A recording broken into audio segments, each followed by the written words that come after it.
আগামী 4 ঘন্টার মধ্যে আপনারা পদত্যাগ করুন। ছাত্রদেরকে পুলিশ গুলি করে নাই, তৃতীয় পক্ষ ঢুকে গেছিল এবং এই গোলাগুলি তৃতীয় পক্ষই শুরু করছে এবং তাদেরই গুলিতে এই সাধারণ মানুষ মৃত্যু হয়েছে।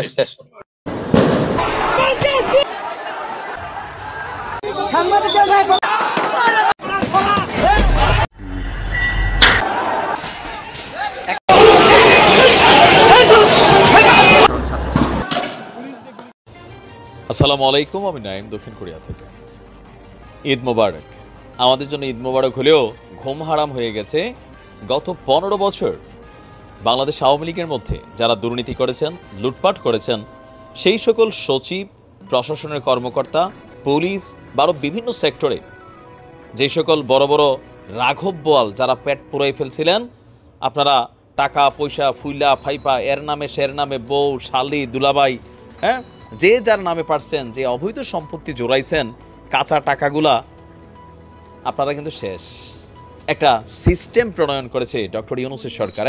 এটা খুবই ভালো একটা সিস্টেম, তবে এই ক্ষেত্রে বিশেষ কিছু নির্দেশনাও দরকার, কারণ অনেক মানুষ আছে তারাও আবার এটাতে বিপদে পড়ে যেতে পারে। তো সেই ক্ষেত্রে স্পেসিফিক নির্দেশনাটা আরেকটু গোছালো একটা নির্দেশনা দেওয়া দরকার বলে মনে করি।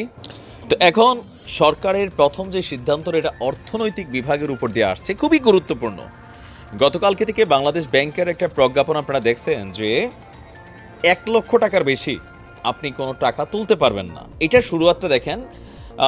গতকালকে ব্যাংক খোলার পরেই ইসলামী ব্যাংক তাদের একটি প্রতিষ্ঠানের 548 কোটি টাকা তোলার একটা চেক প্রত্যাখ্যান করেছে। তার মানে দুর্নীতিবাজ যারা আছেন, সরকারি কর্মকর্তা, রাজনীতিবিদরা চলমান পরিবর্তিত পরিস্থিতিতে ব্যাংক থেকে যেন কেউ অর্থ সরাইতে না পারে অথবা অর্থ পাচার করতে না পারে, এজন্য সন্দেহজনক যে কোনো লেনদেন হলেই সঙ্গে সঙ্গে ব্যবস্থা নেওয়ার ঘোষণা দেওয়া হয়েছে।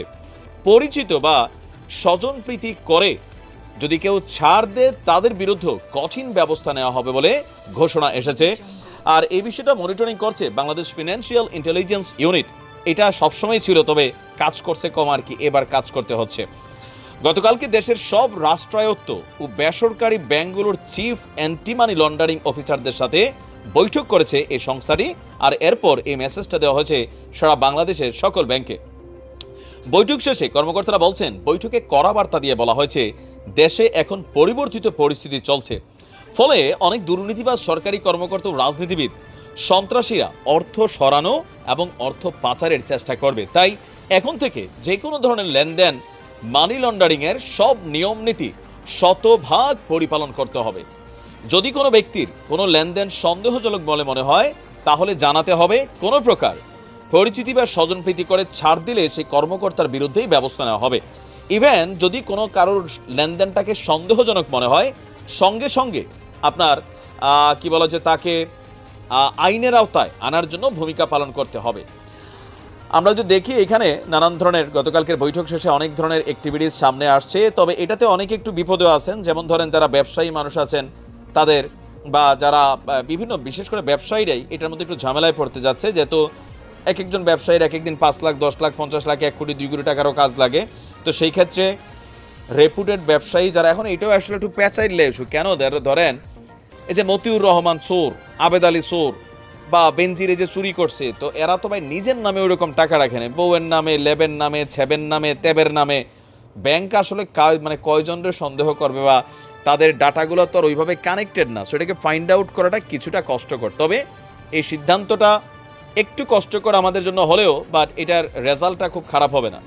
এখন ইউনূস সাহেবের সরকার যেটা এই মুহূর্তে রানিং হচ্ছে, বা অলরেডি আজকে থেকে এটা আমরা দেখছি সরকারের কার্যক্রম, তো এই ক্ষেত্রে আরও অনেক কিছুই আমি আবারও বলছি, আমি আমার আরেকটা ভিডিওতে বলছি, দুর্নীতিবাজ লুটপাটকারী যারা আছে, যারা অবৈধ সম্পদ যোগাইছে, অনেকে দেখেন বস্তার মধ্যে টাকা পাচ্ছে না, ছাত্রছাত্রীরা স্বর্ণলঙ্কার পাচ্ছে না, আমির হোসেন আমুর বাড়িতে 5 কোটি টাকা ডলার মলার পাইছে না, অনেক আছে ক্যাশ করে রাখতো।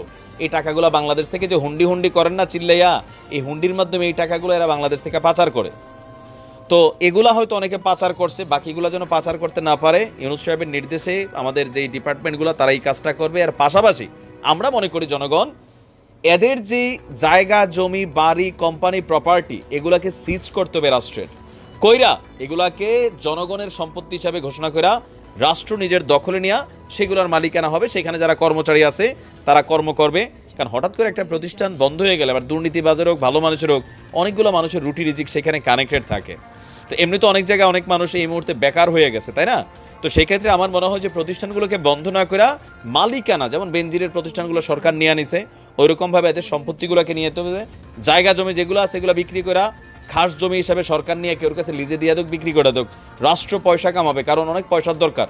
এক এক চোর হাজার হাজার কোটি টাকা চুরি করছে।